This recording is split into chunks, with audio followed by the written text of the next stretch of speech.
Unexpected arrival. The Galactic Conclave monitoring station at the edge of the Arcturus system was supposed to be boring. Lieutenant Commander Zick Lorn of the Veldari Defense Force had requested the assignment specifically for that reason. After 3 deployments in the Orion conflict, he deserved some quiet. Quiet ended when the anomaly appeared.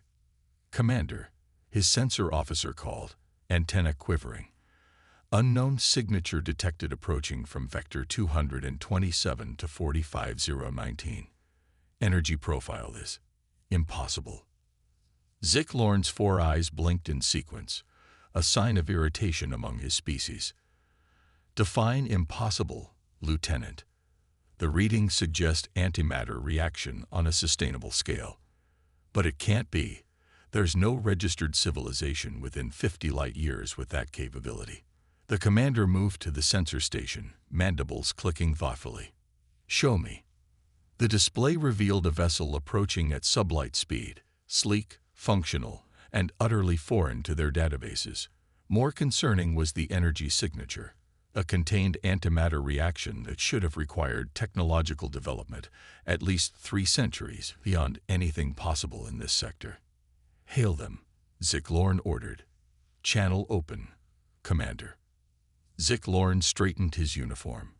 First contact protocols were standard training, but rarely needed at a monitoring outpost. "Unknown vessel, this is Lieutenant Commander Zick Lorn of the Galactic Conclave Monitoring Station Arcturus. Identify yourself and state your purpose in this system." The screen flickered to life, revealing a bridge populated by bipedal beings with varied skin tones but similar morphology. Zick Lorn's translator implant quickly supplied context. Mammalian, endoskeletal, oxygen breathers. The central figure, presumably the commander, stepped forward.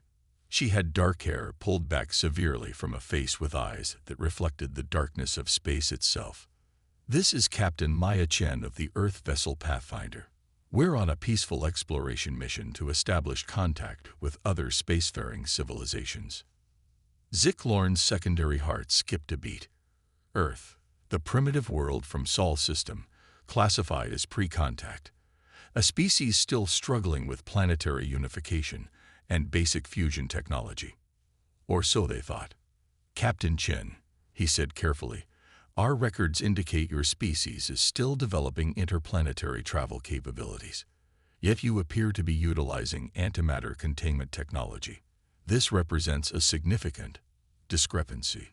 The human captain's face displayed what his cultural database identified as a slight smile. "We've made some advances recently. Permission to approach your station for formal introduction." Zick Lorn's mind raced. Protocol dictated immediate notification of the Conclave Central Authority, quarantine procedures, and careful management of first contact. But this wasn't first contact, not technically. The humans had leapfrogged expected technological progression by centuries. "Stand by, Pathfinder." He muted the transmission and turned to his executive officer. "Contact the Conclave. Priority Alpha. Then prepare the diplomatic reception area." The executive officer's scales paled slightly. "Sir, regulations state we should maintain distance until the Conclave dispatches a first contact team." "Yes, but they're already here." Shen telephoned. "The humans have crossed 20 light years with antimatter drive technology. We didn't think they'd develop for 300 years. The containment protocols have already failed." Zick Lorn reopened the channel. "Captain Chen, you are cleared to approach Docking Bay 4. Please maintain minimal power output and follow our guidance signals precisely. I must inform you that your arrival represents an unprecedented situation that will require consultation with higher authorities." "Understood, Commander. We'll comply with all protocols." After the transmission ended, Zick Lorn sank back in his command chair.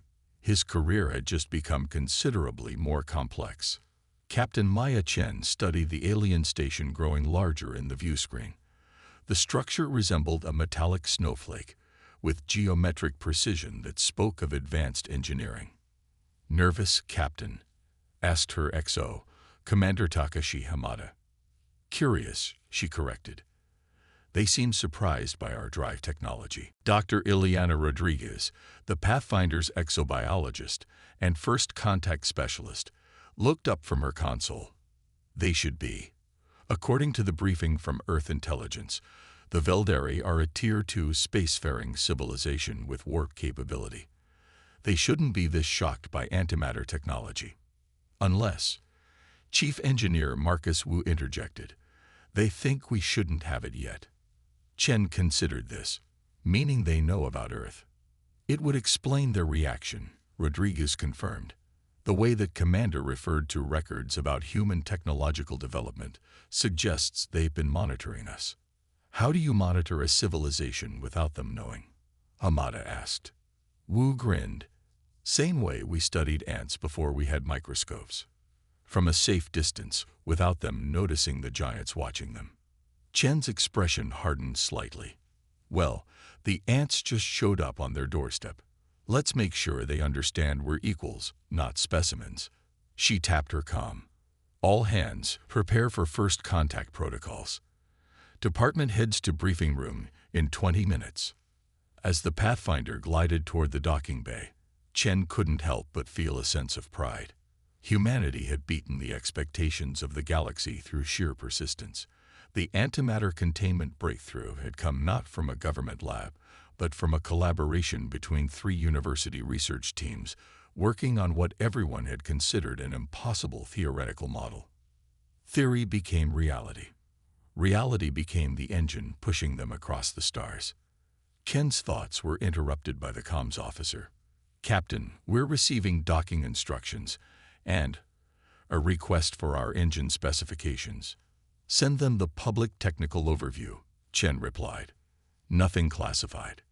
You think they're concerned about safety? Hamada asked quietly. I think they're concerned we have this technology at all, Chen answered.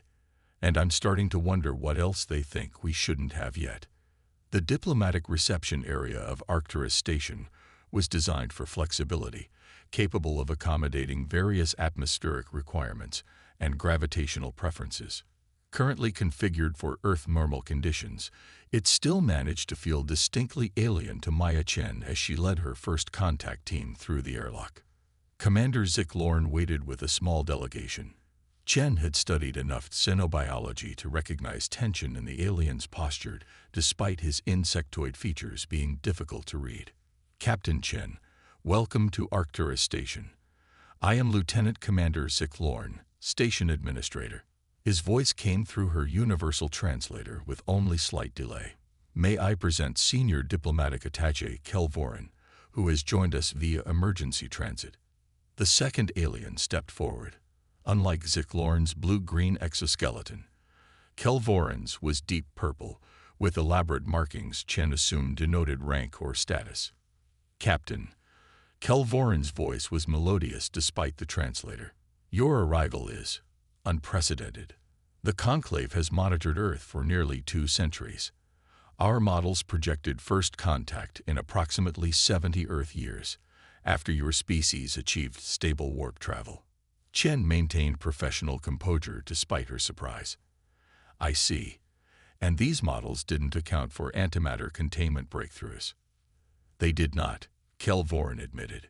Such technology typically develops after centuries of fusion power refinement and planetary unification. Your species appears to have taken shortcuts.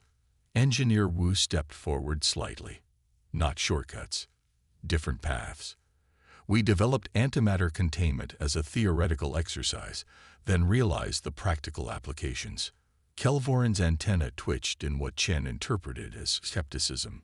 Most species follow predictable technological progression patterns. Deviations are concerning. Concerning, Chen repeated, feeling a spark of irritation. Because we're unpredictable. Because antimatter containment technology typically requires social stability most pre-unified species lack, Kel Voren clarified. The potential for catastrophic misuse is significant. Dr. Rodriguez joined the conversation smoothly. Perhaps this presents an opportunity for mutual learning. You've studied us. Now we can introduce ourselves properly. Zick Lorne clicked his mandibles in what the translator rendered as a diplomatic cough. Indeed, the Conclave Council has been notified of your arrival. They've requested a formal delegation from Earth to attend an emergency session. Emergency? Hamada questioned. Poor translation, Kelvoran said quickly. Perhaps extraordinary is more accurate. This represents a significant recalibration of our understanding. Chen nodded slowly. We'd be honored to establish formal diplomatic relations with the Conclave. However, we'll need to contact Earth for instructions. Of course, Kelvoran agreed.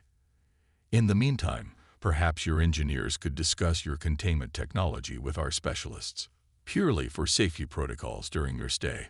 Chen recognized the thinly veiled intelligence gathering, but decided to allow it within limits. Chief Wu can provide an overview of our public research. I'm sure you understand some details remain classified for now. Naturally, Kelvoran conceded too quickly. As they moved toward the conference area, Chen maintained her diplomatic smile while mentally cataloging everything about the station. She'd expected first contact to feel momentous, not like walking into a meeting where the other party already knew everything about you. The galaxy had been watching humanity fumble its way toward the stars. Now humanity had arrived ahead of schedule, and their hosts didn't quite know what to do about it. Commander Zick Lorne, she asked casually as they walked, how many other species are members of this conclave? 27 full members, 16 associate species, he replied, spanning approximately 1/8 of this galactic arm. Chen exchanged glances with Rodriguez. The galaxy was far more populated than their most optimistic models had suggested. And Earth, she pressed. What is our status? Kelvoran answered instead. Until today, Earth was classified as a pre-contact developing world under observation. That classification will require adjustment.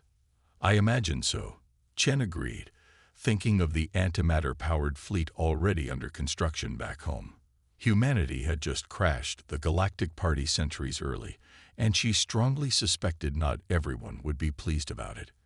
As she prepared to introduce humanity to the stars, Captain Chen couldn't help wondering if they'd just made first contact or simply been caught breaking the rules of a game they didn't know they were playing.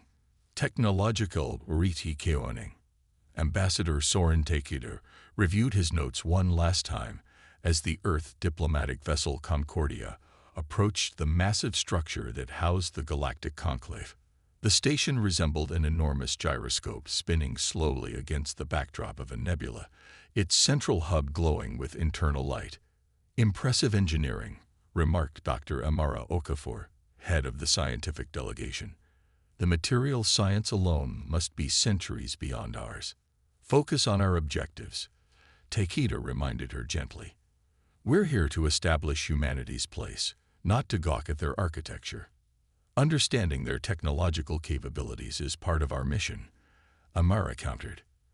And based on initial data from Pathfinder, they're advanced in some areas, but surprisingly behind in others. Takeda nodded, conceding the point.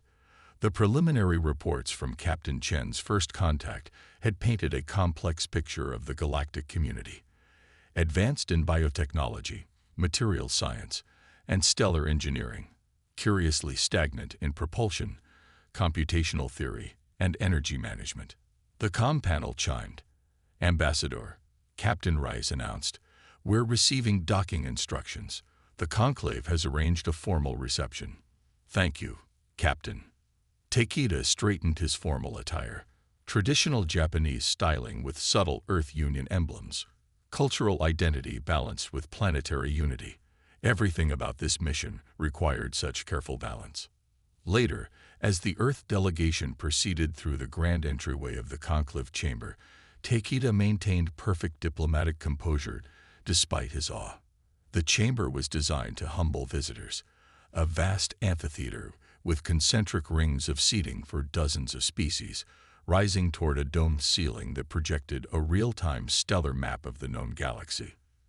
Their escort, a tall avian being with iridescent plumage, guided them to a platform that rose to the center of the chamber. The representatives of Earth will now address the conclave.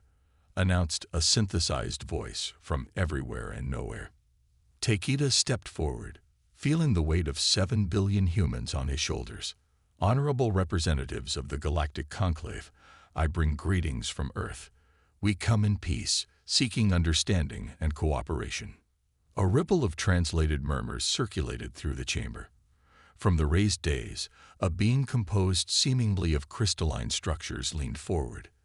Ambassador Takeda, I am High Arbitrator Xylos.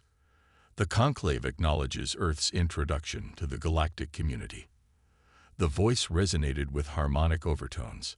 However, we must address the concerning technological discontinuity your species represents. Takeda had prepared for this. High Arbitrator, we understand our development of antimatter containment has surprised the Conclave. We assure you our intentions are peaceful exploration and diplomatic engagement. Another representative, a massive entity suspended in a containment field of swirling gases, spoke next. The Noor Collective questions not your intentions but your wisdom. Antimatter technology developed by the reptilian delegate hissed softly. A pre-unification species with antimatter-powered fleets threatens galactic stability. The Saurian Dominion formally requests containment protocols. Murmurs of agreement rippled through the chamber. Takeda's diplomatic training identified the shifting alliances forming, approximately 60% supporting restrictions on human technology. The Conclave does not interfere with internal development of sovereign species, the High Arbitrator noted. However, antimatter technology is classified as a Tier 3 regulated technology under Conclave statutes. Its deployment is subject to oversight. Earth is not yet a signatory to Conclave statutes, Takeda pointed out carefully. A circumstance we hope to remedy through these discussions, the High Arbitrator responded smoothly. Until formal relations are established, we propose a moratorium on additional human antimatter vessel construction as a gesture of good faith. Takeda recognized the diplomatic trap, refuse and appear belligerent, accept and establish precedent for external control of Earth's technological development. Earth values the stability of this galactic community we've only just discovered, he began carefully. However, we cannot accept unilateral restrictions on our developmental sovereignty. Instead, we propose joint safety protocols and transparency measures for our antimatter program while maintaining our right to continue its development. The crystalline High Arbitrator's facets shimmered with what Takeda interpreted as consideration, an interesting counterproposal. The Conclave will require assurances beyond words. Four-planetary unification represents a statistically significant risk factor for species self-destruction. With respect, Takeda countered, humanity has managed nuclear technology for nearly 2 centuries without self-destruction. We understand the responsibilities that come with powerful technologies. Nuclear fission is primitive compared to the energies your vessels now harness, interjected a reptilian delegate. The Saurian Dominion proposes immediate technology transfer limitations until Earth demonstrates appropriate safeguards. Takeda felt the conversation slipping away from diplomacy toward restriction. Dr. Okafor stepped forward slightly, signaling her desire to address the scientific concerns. He nodded almost imperceptibly. Esteemed representatives, Amara began, her voice carrying the confidence of Earth's foremost antimatter physicist. Perhaps I might clarify our technological approach. Human antimatter containment differs fundamentally from Conclave standard methods. The chamber quieted as technical curiosity overcame political concerns. Our fractal containment fields utilize a resonance pattern that self-stabilizes through quantum entanglement. She activated a holographic display showing the elegant mathematical model. This approach emerged not from weapons research, but from theoretical physics exploring conservation of energy principles. The crystalline High Arbitrator leaned forward with visible interest. This methodology contradicts established containment theory. Our models suggest such configurations would cascade to failure. As did ours, initially, Amara acknowledged. The breakthrough came from recognizing that conventional models were using linear approximations for nonlinear systems. The technical discussion continued for several minutes, growing increasingly specialized until Takeda noted several delegates conferring with scientific advisors. He gently signaled Amara to conclude her explanation. In essence, she summarized, "We approached the problem differently because we didn't know it was considered unsolvable." A different delegate, one representing a silicon-based intelligence collective, spoke next. "This explanation raises further questions about human cognitive approaches. Your species appears to ignore established limitations. We prefer to test them." Takeda replied diplomatically. "Earth's history is filled with achievements once thought impossible." The High Arbitrator conferred briefly with other senior members before addressing the chamber. The conclave acknowledges Earth's unique approach to antimatter technology. However, concerns regarding safety and proliferation remain valid. Takeda recognized the diplomatic opening. Earth welcomes safety oversight and is prepared to demonstrate our containment protocols. We seek cooperation, not conflict. A reasonable position. The High Arbitrator conceded. However, there is another matter of significant concern. Our intelligence suggests Earth is constructing additional vessels using this technology. The directness of the statement confirmed what Takeda had suspected. The conclave had been monitoring Earth far more closely than Captain Chen's initial contact had revealed. Earth has a sovereign right to develop its defense and exploration capabilities, Takeda stated firmly. The reptilian delegate hissed softly. A pre-unification species with antimatter-powered fleets threatens galactic stability. The Saurian Dominion formally requests containment protocols. Murmurs of agreement rippled through the chamber. Takeda's diplomatic training identified the shifting alliances forming, approximately 60% supporting restrictions on human technology. The conclave does not interfere with internal development of sovereign species, the High Arbitrator noted. However, antimatter technology is classified as a Tier 3 regulated technology under conclave statutes. Its deployment is subject to oversight. Earth is not yet a signatory to conclave statutes, Takeda pointed out carefully. A circumstance we hope to remedy through these discussions, the High Arbitrator responded smoothly. Until formal relations are established, we propose a moratorium on additional human antimatter vessel construction as a gesture of good faith. Takeda recognized the diplomatic trap. Refuse and appear belligerent. Accept and establish precedent for external control of Earth's technological development. Earth values the stability of this galactic community we've only just discovered, he began carefully. However, we cannot accept unilateral restrictions on our developmental sovereignty. Instead, we propose joint safety protocols and transparency measures for our antimatter program, while maintaining our right to continue its development. The crystalline High Arbitrator's facets shimmered with what Takeda interpreted as consideration. An interesting counterproposal. The conclave will require assurances beyond words. We are prepared to demonstrate our safety protocols and containment redundancies, Takeda offered. Earth has nothing to hide regarding the safety of our technology. The gaseous entity representing the Noor Collective expanded slightly. Technical demonstrations address only capability, not judgment. The fundamental concern remains. Humanity has achieved Tier 3 technology, while still exhibiting Tier 1 social characteristics. This developmental discordance has no precedent. Perhaps, suggested a previously silent delegate with a bioluminescent appearance, this represents an opportunity rather than a threat. The luminary consensus observes that human developmental patterns may offer insights into technological innovation approaches we have not considered. The debate continued for hours, with the Earth delegation carefully navigating between firmness regarding sovereignty and openness to safety oversight.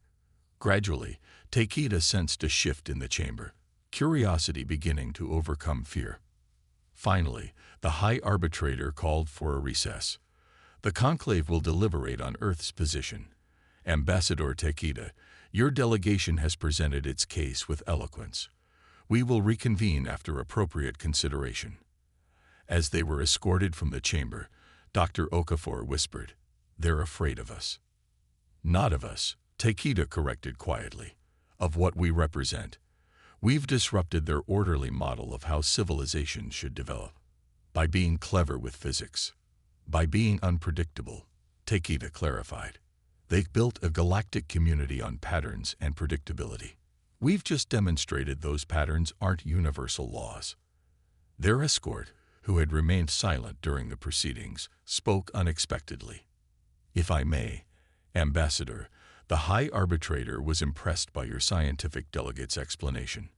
It is rare for established theory to be so fundamentally challenged. Takeda studied the avian being carefully. Thank you for that insight. May I ask your personal view on our situation? The being's plumage rippled in what might have been amusement. Unofficial opinion only. Your arrival has caused the most exciting conclave session in 300 cycles.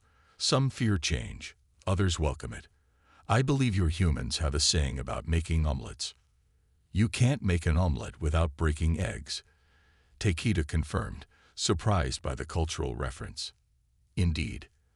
The conclave is very comfortable with its unbroken eggs. The escort gestured toward their diplomatic quarters. Rest now. Tomorrow will bring further cooking.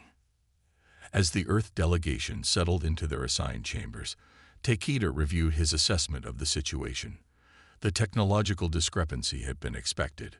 Earth's approach to antimatter containment had indeed surprised the galactic community. What concerned him more was the revelation that Earth's development had been monitored and classified according to expectations they'd never known existed. Ambassador, Captain Rice called from the communication station. Encrypted transmission from Earth Command. Takeda reviewed the message, then gathered his senior staff. Earth has received similar diplomatic overtures from 3 species not represented at the conclave. It seems our antimatter drive has attracted attention beyond this chamber. Competing interests in the galactic community, suggested his deputy. Or those who see opportunity where others see threat. Takeda mused. Either way, humanity's position is more complex than we anticipated. Dr. Okafor's expression was troubled. They were prepared to restrict our technological development based on their models of how we should progress. What else might they try to control? That, Takeda said gravely, is precisely why Earth insisted on a diplomatic mission composed of both political and scientific expertise. We need to understand not just their technology, but their thought patterns. And if their thought patterns include keeping humanity contained, she pressed. Takeda's expression remained diplomatic, but his eyes hardened slightly. Then we will need to demonstrate that humanity has never responded well to being caged, no matter how comfortable the cage might be. As night cycle fell on the conclave station, Ambassador Takeda gazed out at the nebula beyond, thinking of Earth. Beautiful, fractious, innovative Earth, and the uncertain future that awaited humanity among the stars. They had arrived centuries ahead of schedule with technology that defied conventional understanding.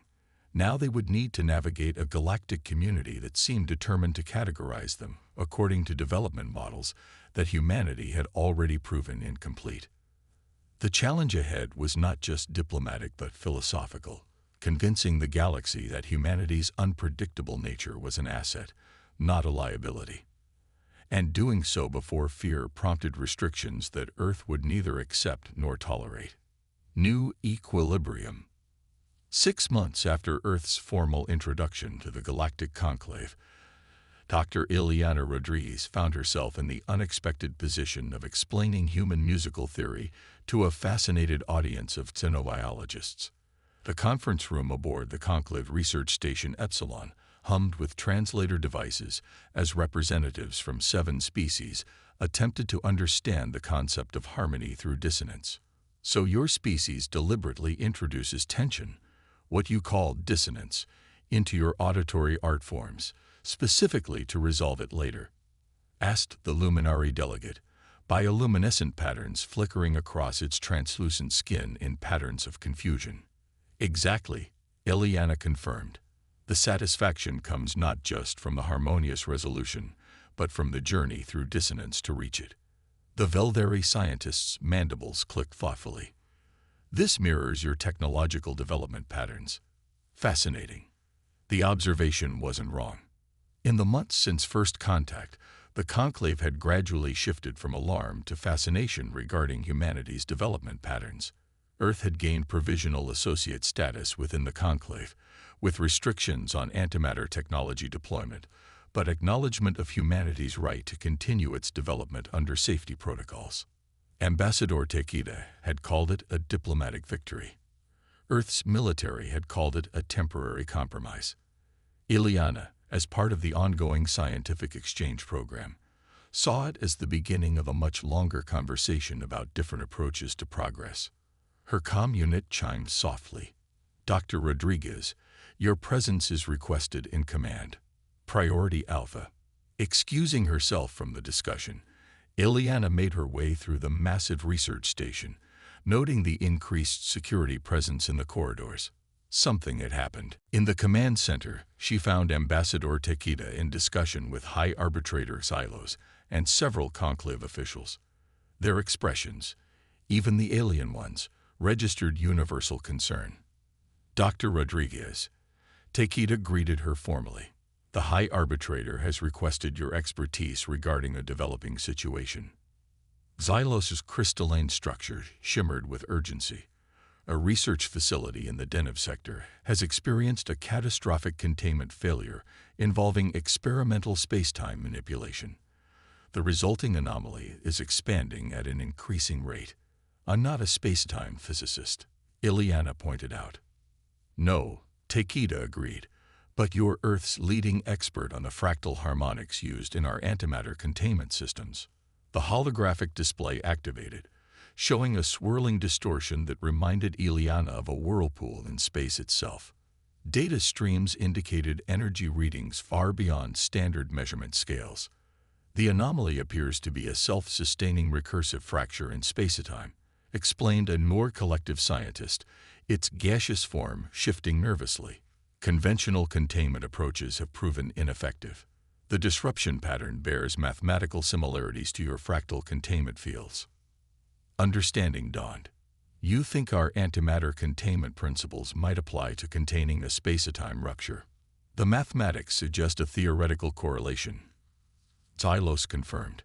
"No conclave species has your particular expertise in sustainable fractal field harmonics." The unspoken message was clear. The technology that had alarmed them about humanity might now be their best hope. "I'll need to consult with Earth," Ileana stated, already mentally composing a request for Earth's leading theoretical physicists. "There is limited time," Xylos cautioned. "Current models project critical expansion within 72 standard hours. Beyond that threshold, the anomaly will be beyond containment."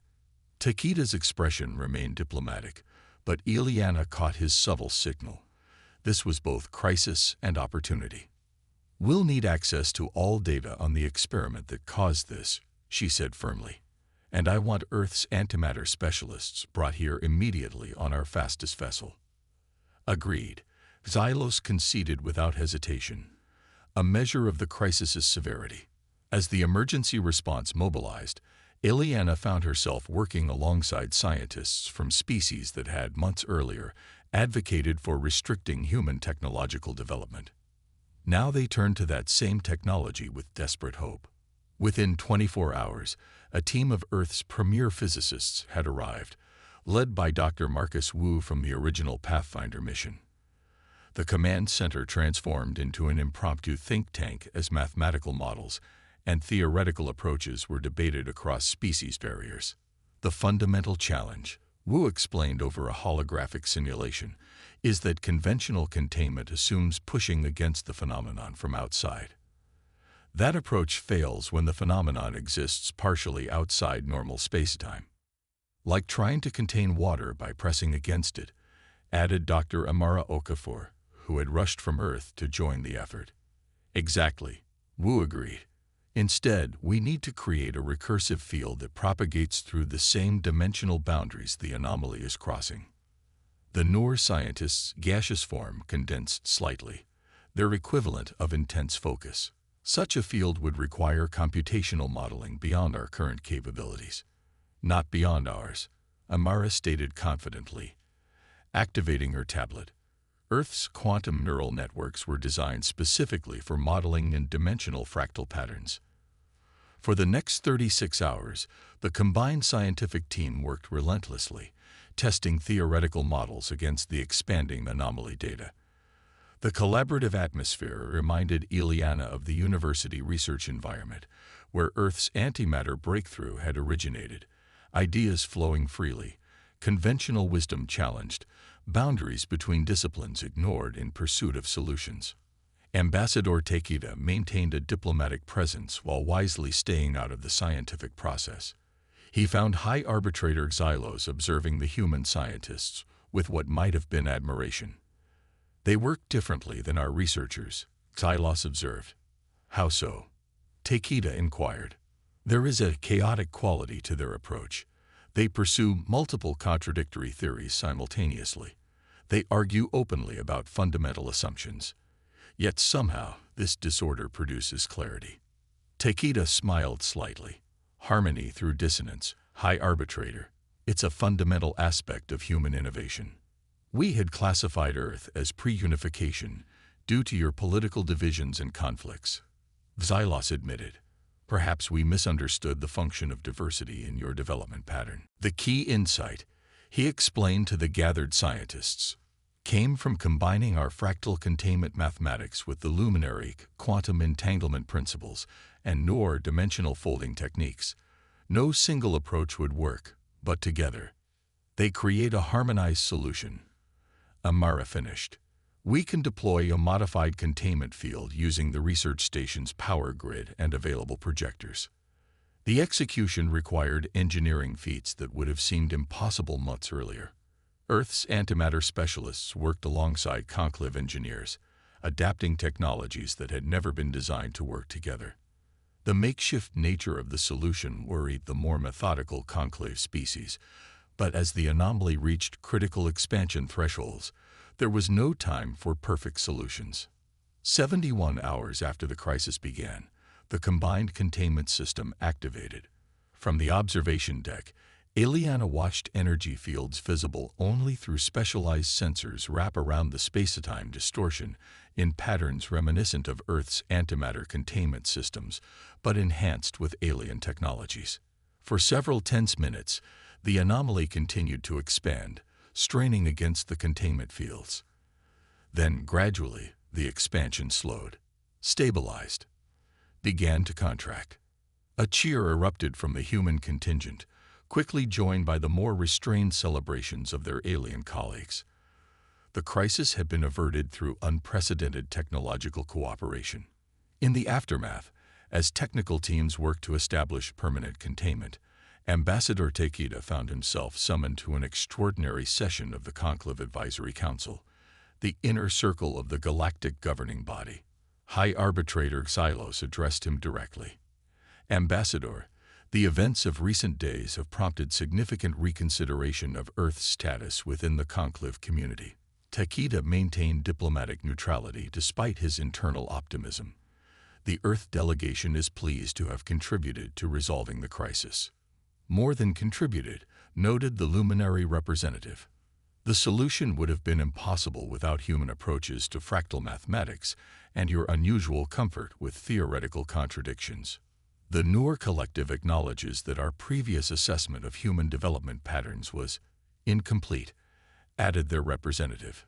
"Your technological discontinuity, which we viewed as concerning, demonstrated unexpected advantages." Xylos's crystalline form shimmered with formal dignity. "The Advisory Council has voted unanimously to offer Earth accelerated integration into the conclave, with modified technology oversight protocols that acknowledge your unique development path." Takeda recognized the significance of this shift.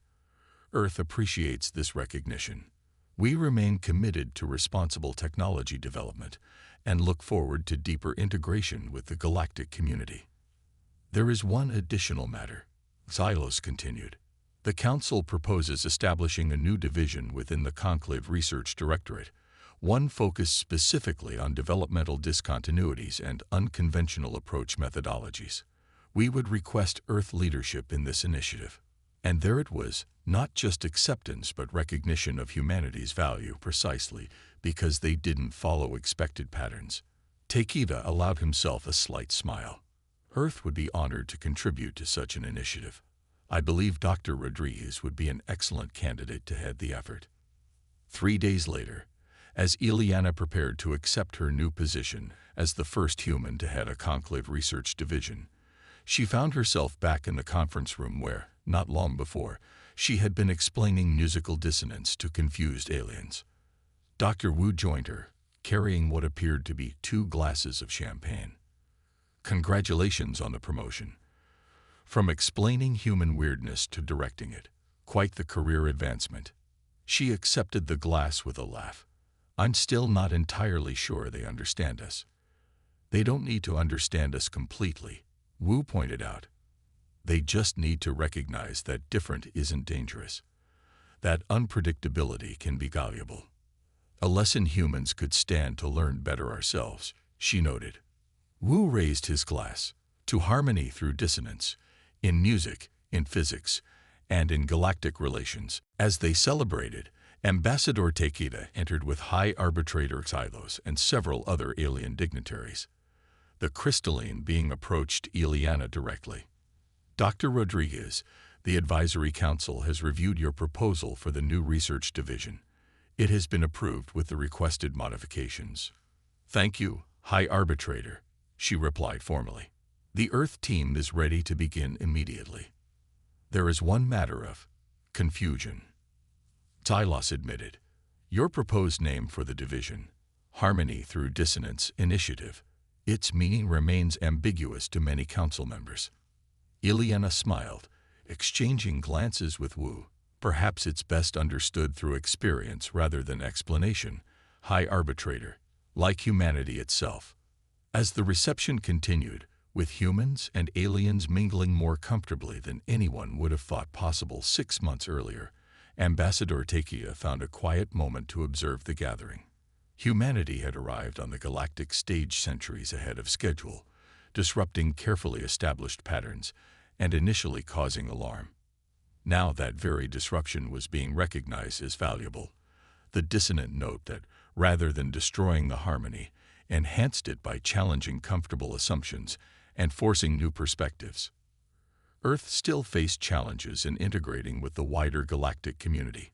Human unpredictability would continue to concern the more rigid species. But a fundamental shift had occurred. The species that had once monitored Earth from afar, categorizing and predicting its development according to established patterns, now looked to humanity as partners in innovation.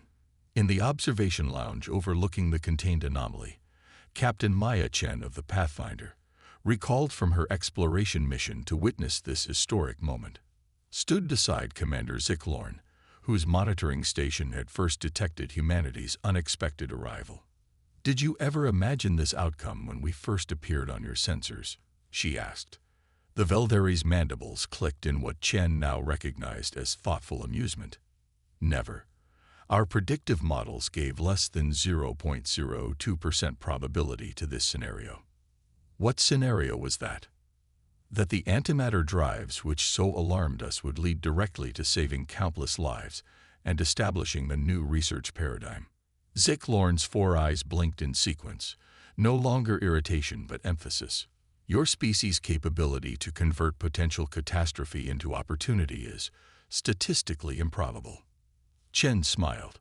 We have a saying on Earth, necessity is the mother of invention. A curious metaphor, Zicklorn noted. In the conclave, we would say, stability is the foundation of progress. Perhaps, Chen suggested, watching the shimmering containment field that represented a perfect blend of human and alien technologies, the galaxy needs both philosophies. As the Earth vessels prepared to depart the next day, some returning home, others continuing their exploration missions, and a significant contingent remaining to work within the new Conclave initiative, Ambassador Takeda received one final communication from the High Arbitrator. The Conclave has maintained careful balance for millennia, Xylos stated. We have cultivated predictability and stability across hundreds of species.